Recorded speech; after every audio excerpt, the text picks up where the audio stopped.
मेरी पत्नी के आधे चेहरे पर काला दाग था। वह रूप रंग में साधारण थी, जबकि मैं परिवार का सबसे सुंदर लड़का था। मेरे घर वाले भी उसे ताने देते, लेकिन वह एक शब्द भी नहीं कहती थी। मैंने दूसरी शादी एक सुंदर लड़के से कर ली और उसे घर ले आया। दूसरी पत्नी के कहने पर मैंने पहली पत्नी को घर से निकाल दिया और कहा, चिंता मत करो, तुम्हें तलाक नहीं दूंगा, बस तुम हमसे दूर चली जाओ। वह दर्द भरी नजरों से मुझे देखती हुई चली गई। कुछ दिन तो मेरे ऐशो आराम से गुजरे। घर वाले भी आरती की सुंदरता की तारीफ करते थे, लेकिन सिर्फ कुछ ही दिनों में। उस वक्त सुबह के 7 बज रहे थे और मैं दफ्तर जाने के लिए तैयार हो रहा था। आजकल मैं काफ़ी खुश रहने लगा था, हर चीज़ अच्छी महसूस हो रही थी। उसकी वजह यह थी कि मैंने दूसरी शादी कर ली थी। यह शादी मेरे लिए बहुत सुखद साबित हुई थी। मेरा दिल संतुष्ट था और दिमाग को भी सुकून मिला हुआ था। वह मुझे गुस्सा बिल्कुल नहीं आता था। मैं आरती को देखकर जी रहा था और उसकी सुंदरता में खो जाता था। अभी मैं दफ्तर के लिए तैयार हो रहा था कि अचानक फ़ोन की घंटी बजी। यह कॉल बिल्कुल मेरी जान पहचान का था, इसीलिए मैंने तुरंत उठा लिया। फ़ोन पर जो कहा गया उसे सुनकर मुझे ऐसा लगा जैसे मेरी सांसें थम जाएगी। कॉल मेरे दफ्तर के सहकर्मी की थी। उसने कहा, विक्रम, आज तुम दफ्तर मत आना। दफ्तर में आग लग गई है और पूरा दफ्तर जलकर राख हो गया है। यह सुनते ही मेरे पैरों तले जमीन खिसक गई। मैं वहीं बैठ गया और सोचने लगा कि यह क्या हो गया। अभी तो सब कुछ ठीक चल रहा था, मैं खुश था, और अब यह खबर। मेरे सहकर्मी ने मुझे दफ्तर न आने की सलाह दी थी, लेकिन मैंने आरती को सब कुछ बताया और घर से बाहर निकल पड़ा। बस में बैठकर दफ्तर की ओर रवाना हो गया। थोड़ी ही देर में मुझे वातावरण में जलने की गंध और धुआं महसूस होने लगा था। जब मैं वहां पहुंचा तो नज़ारा देखकर मेरे दिल को गहरा सदमा पहुंचा। दफ्तर पूरी तरह तबाह हो चुका था। मेरी खुशियों को जैसे नजर लग गई थी। सब कुछ ठीक चल रहा था, लेकिन अब ऐसा लग रहा था जैसे सब कुछ खत्म हो गया हो। बेहद दुखी मन से मैं घर लौटा। आरती मेरा इंतजार कर रही थी। मुझे देखते ही उसने पूछा, सब ठीक है ना? लेकिन मैं उसे क्या बताता। किस्मत का सितारा सब कुछ देर के लिए चमका और फिर बुझ गया। मैंने आरती को सच नहीं बताया और कहा, नहीं, मामूली सी आग लगी है, कल दफ्तर जाऊंगा, आज बस थोड़ा बहुत काम होगा, फिर सब ठीक हो जाएगा। पर अंदर ही अंदर डरा हुआ था। दफ्तर पूरी तरह जल चुका था, बहुत नुकसान हुआ था। बीमा के बाद भी यह लग रहा था कि मेरी नौकरी खतरे में पड़ सकती है। पूरी रात इसी चिंता में मैं सो नहीं पाया था। सुबह होते ही मैं तैयार होकर दफ्तर जाने लगा। घर में किसी को भी कुछ नहीं बताया। नाश्ता किया, लेकिन नाश्ता करने का मन भी नहीं हो रहा था। जब दिल परेशान हो तो किसे खाने की फिक्र होती है। मेरी हालत भी उस वक्त ऐसी ही थी। जैसे ही दफ्तर के पास पहुंचा तो देखा कि सारे कर्मचारी परेशान खड़े थे और उनके चेहरों पर मायूसी साफ झलक रही थी। मैंने आगे बढ़कर अपने प्रबंधक से कुछ पूछना चाहा।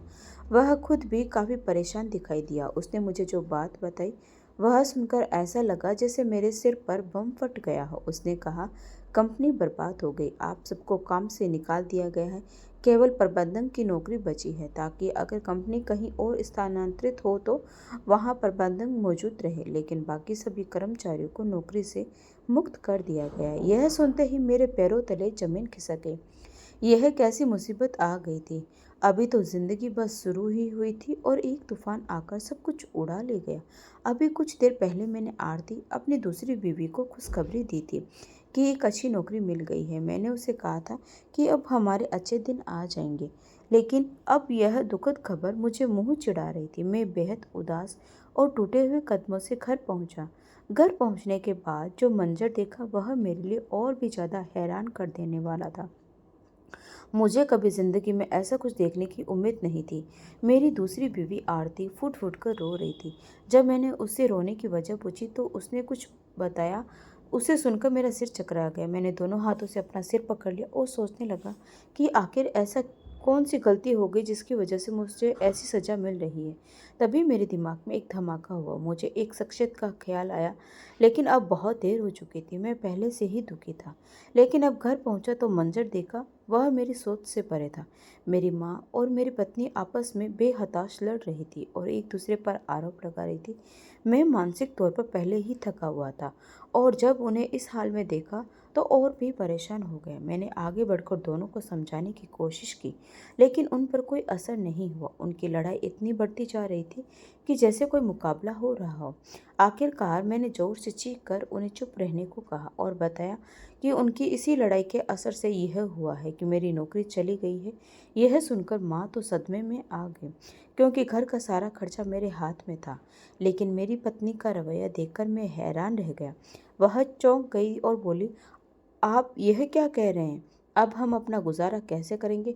मेरे खर्चे कैसे पूरे होंगे? उसने कहा, मैंने आपसे शादी इसीलिए तो नहीं की थी। यह कहकर वह बुरी तरह रोने लगी। मैं उसकी इस बात पर हैरान रह गया, क्योंकि जो कल तक मेरे प्यार में वारी सदके जाती थी, आज मेरी नौकरी छीनने पर उसका रवैया पूरी तरह बदल गया। क्या जीवन संगिनी ऐसी होती है या वैसी होती है जैसी वह शख्सियत थी जो मेरे दिमाग में बार बार आ रही थी?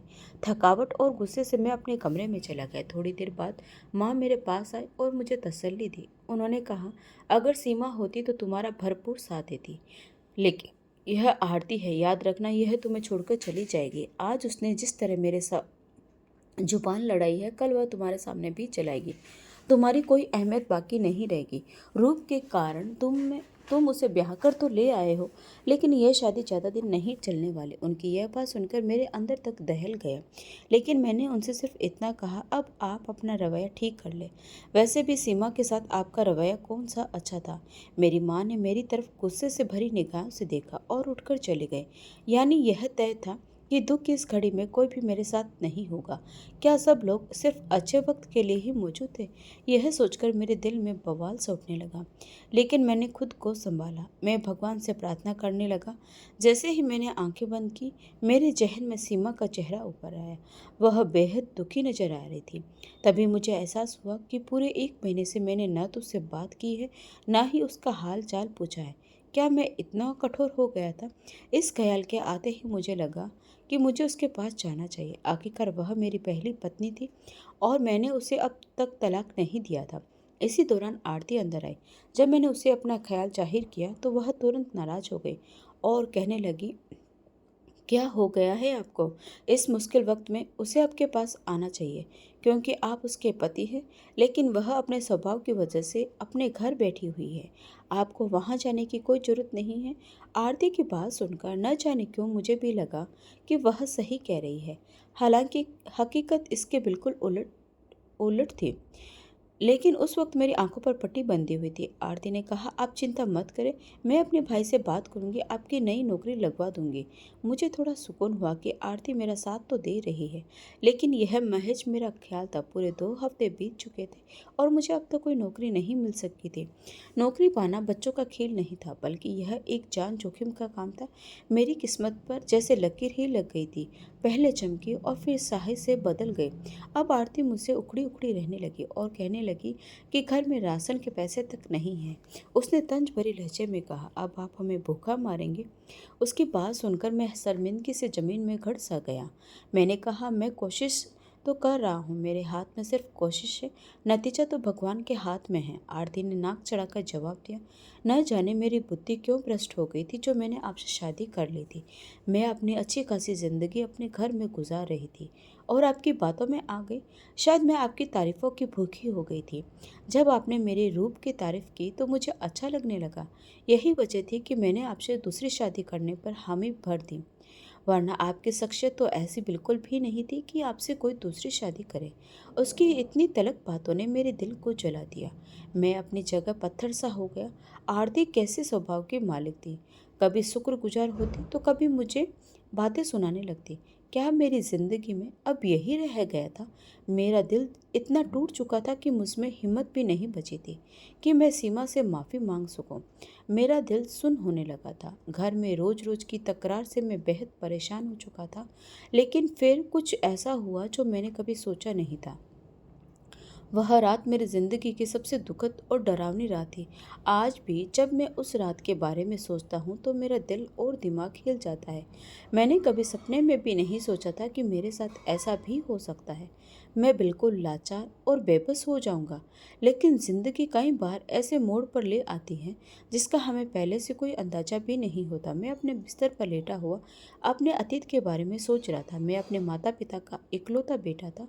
मेरी 2 बहनें थीं जो शादीशुदा थी। मैंने केवल मैट्रिक तक की पढ़ाई की थी और फिर पिताजी के किराने की दुकान संभालने लगा।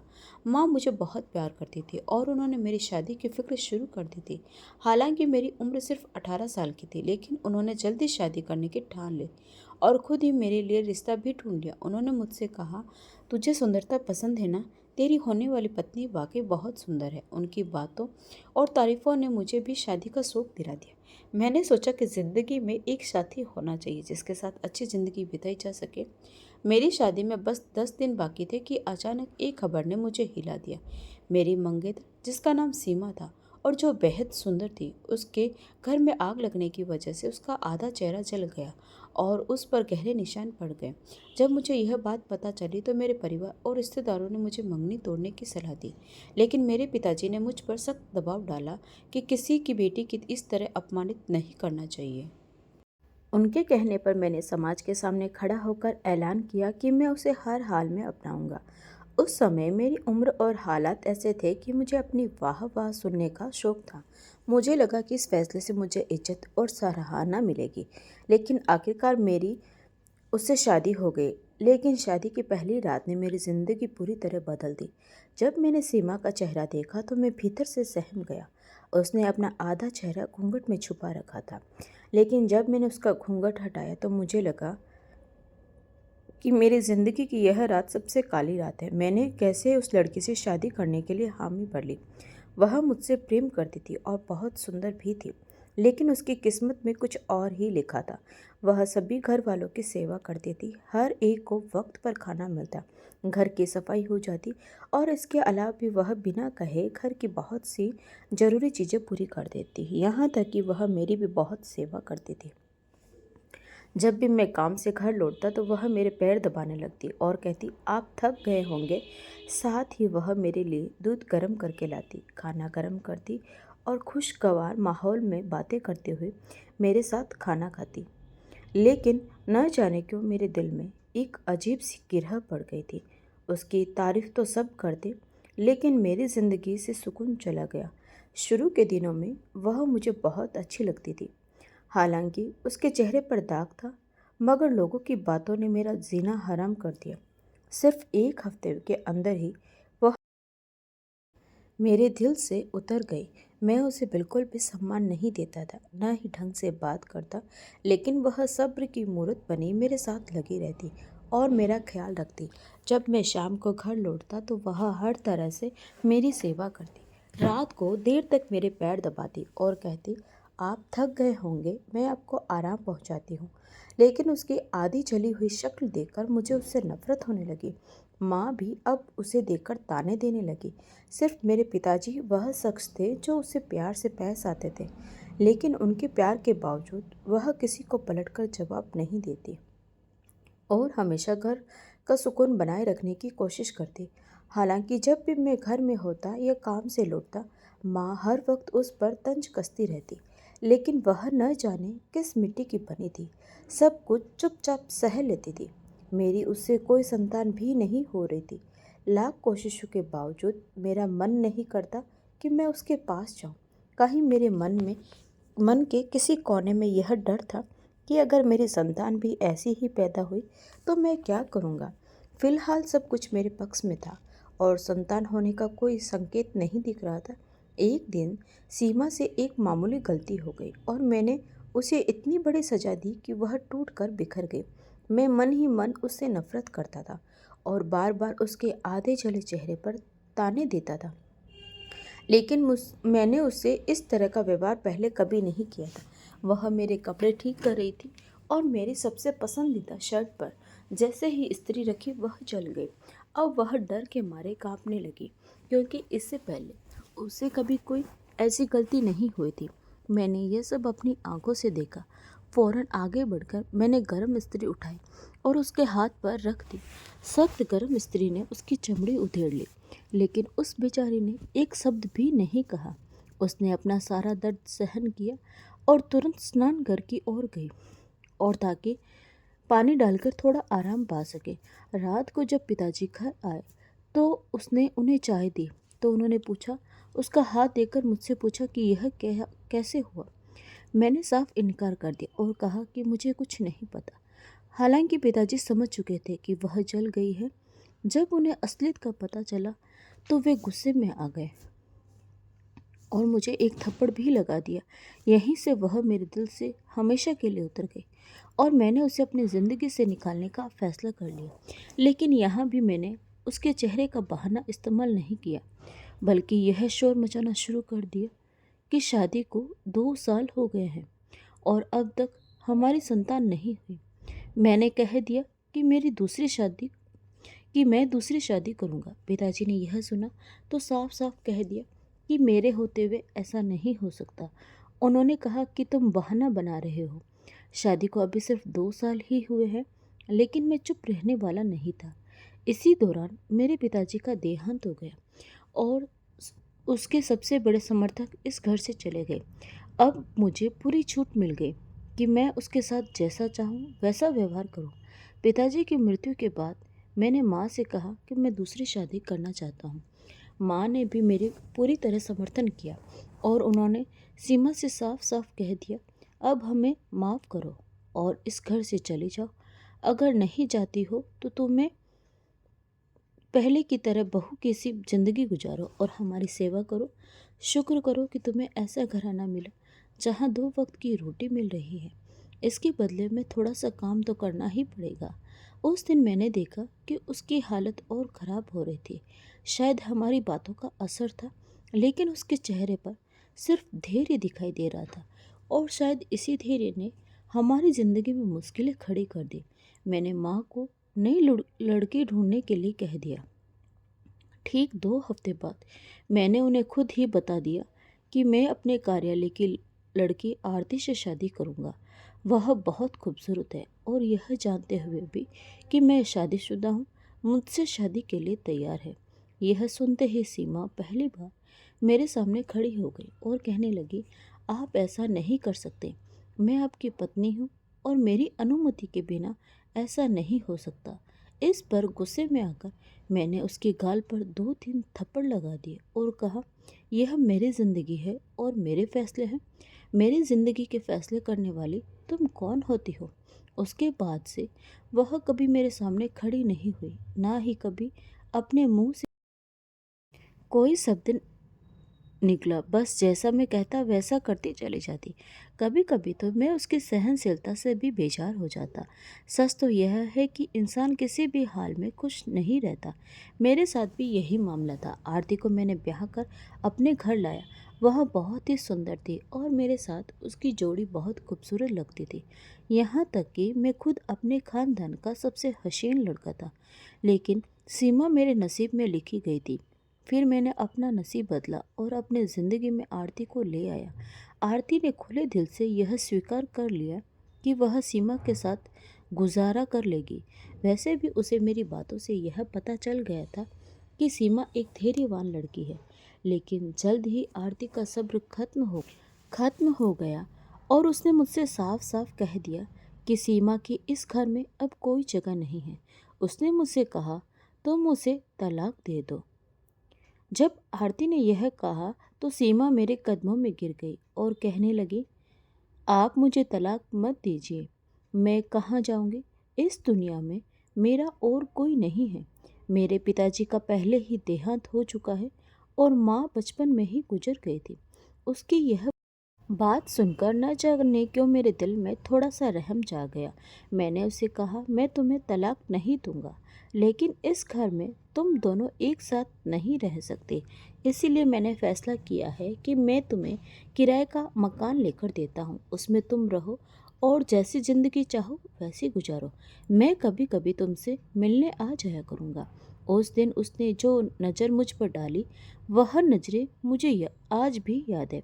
उसकी नज़रें आज भी मुझे अपने शरीर पर चुभती हुई महसूस होती है। उसने बेहद दर्दनाक नज़रों से मेरी ओर देखा और खामोशी से अपने कमरे में जाकर अपना सामान समेटने लगी। मैं और आरती हॉल में बैठे एक दूसरे के साथ बातें कर रहे थे और खूब हंसी मजाक कर रहे थे। इसी दौरान वह कमरे से निकली। सूटकेस उसके हाथ में था। वह मुझसे कहने लगी, मुझे जहाँ छोड़ना चाहते हो वहाँ छोड़ आइए, लेकिन यह याद रखिएगा कि पलटकर आपको मेरे पास ही आना है। उसकी यह बात सुनकर मैंने और आरती ने एक दूसरे की तरफ देखा और मजाक उड़ाने वाले अंदाज में हंसने लगे। मैंने गुस्से के साथ उससे कहा, मैं तुम्हारे पास भला क्यों आऊँगा? तुम्हारे पास है ही क्या? तुम्हारा आधा चेहरा जला हुआ है, तुम्हारे पास संपत्ति नाम की कोई चीज़ नहीं है और रूप सौंदर्य तो तुम्हें छूकर भी नहीं गुजरा। आरती की मौजूदगी में मैंने जब उसे इतनी बातें सुनाई, तब पहली बार मैंने उसकी आंखों में आंसू तैरते हुए देखा। उसने कुछ भी नहीं कहा और चुपचाप बाहर निकल गई। मैंने आरती से कहा, मैं इसे ठिकाने लगाकर आता हूँ, तुम मेरा इंतजार करो, आज रात हम बाहर खाना खाने जाएंगे। मैं बाहर आया और आरती के कहने पर जो किराए का मकान लिया था उसे वहाँ छोड़ आया। पलट कर देखा भी नहीं, उसने भी मुझसे कोई बात नहीं की। उसे वहाँ छोड़कर मुझे लगा कि मैंने कोई बहुत बड़ा काम कर दिखाया है और मेरे कंधों से मानो बोझ उतर गया हो। अब जिंदगी पहले से भी ज़्यादा सुंदर लगने लगी। मुझे सीमा की कोई फिक्र नहीं रही। उसे मैंने एक जगह छोड़ दिया था। मैंने सिर्फ तलाक नहीं दिया था, लेकिन सारे रिश्तों को तोड़ने का काम कर चुका था। जिंदगी अब बहुत सुखद लगने लगी। आरती के साथ जीवन के सुनहरे दिन शुरू हो गए थे। अब मैं खुद को कोसने लगा कि मैंने यह कदम पहले क्यों नहीं उठाया और 2 साल क्यों बर्बाद किए। लेकिन विधि मुझे जल्द ही यह दिखाने वाली थी कि क्या सही था और क्या गलत। मैंने किस पर अत्याचार किया और किसका साथ देकर भूल गई। विवाह के 15 दिन सुख से गुजर गए। मेरी एक अच्छी नौकरी लग गई और मैं इसे अपनी किस्मत का वरदान मानने लगा। लेकिन जल्द ही मेरी यह खुशी धुंध बनकर बैठ गई जब मुझे पता चला कि कार्यालय में जहां मेरी नई नौकरी थी वहां आग लग गई और नौकरी चली गई। आरती का बर्ताव बहुत अजीब था। उसने साफ साफ कह दिया, आप जल्द से जल्द दूसरी नौकरी तलाश करें, वरना मैं आपके साथ गुजारा नहीं कर सकती। मेरे बहुत से खर्चे हैं जिन्हें आपको उठाना। वह बहुत सुंदर थी और अपने रूप सौंदर्य का ख्याल रखना उसे ज़रूरी लगता था। मैंने उसे यकीन दिलाया कि मैं अपनी पूरी कोशिश कर रहा हूँ, लेकिन अंदर ही अंदर मैं बहुत उदास हो गया था। ऐसे वक्त में मुझे सीमा की याद आई। माँ ने जब मुझसे कहा कि 15 दिन हो गए हैं और अब घर के खर्चे के पैसे भी खत्म होने लगे हैं, तब मैं फ़ौरन सीमा के पास गया और उसे सारी स्थिति बता दी।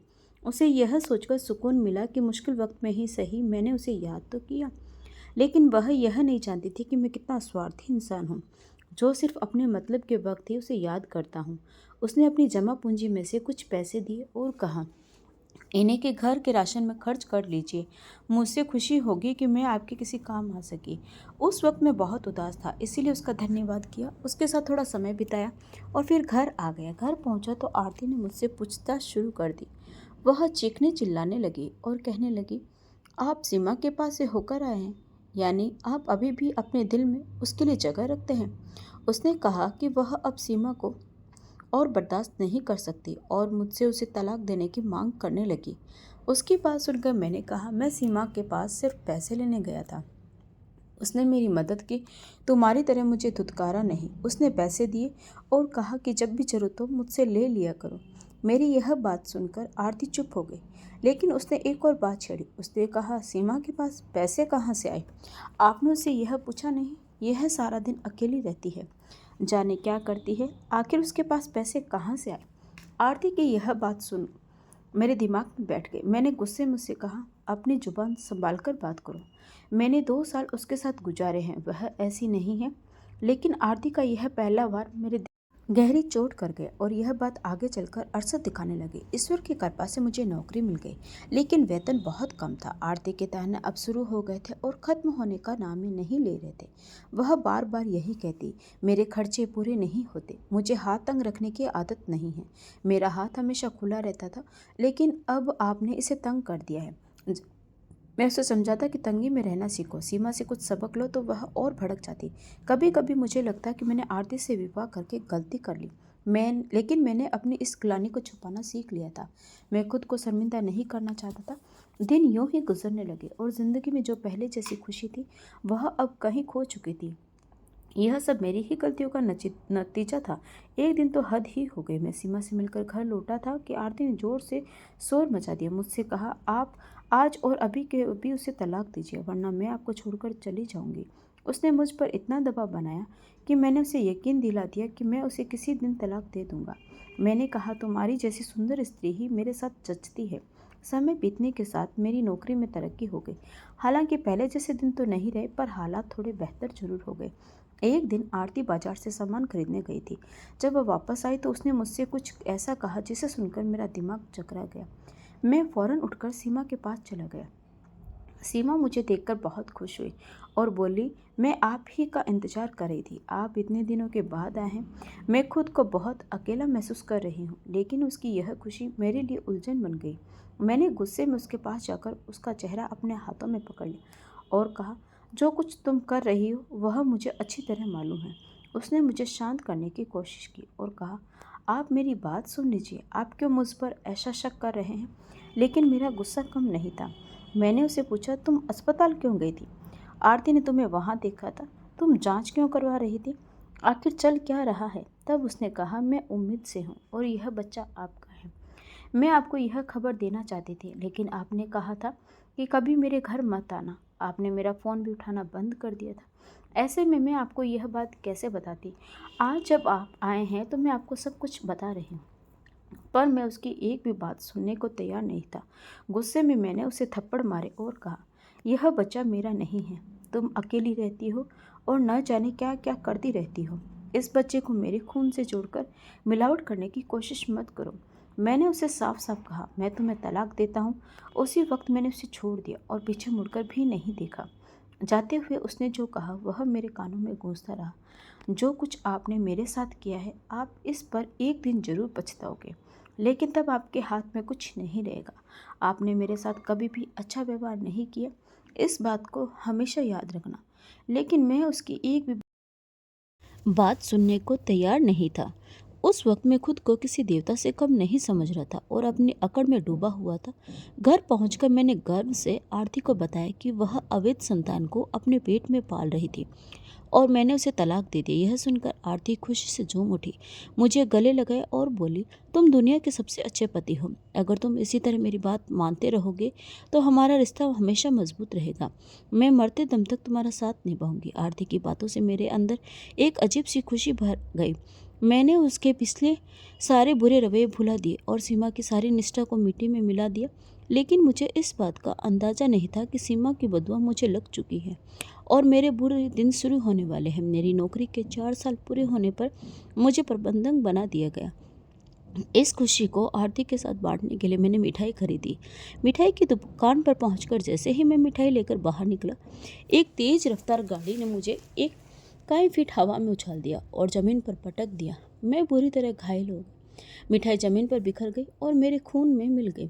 तब मुझे समझ में आया कि ज़िंदगी बदलती है तो एक पल में सब कुछ खत्म हो जाता है। यह खबर आरती तक पहुंची तो वह देर तक रोती रही। मुझे अस्पताल पहुंचाया गया।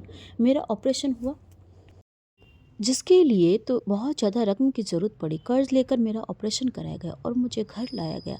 माँ बहुत ज़्यादा रो रही थी और परेशान थी।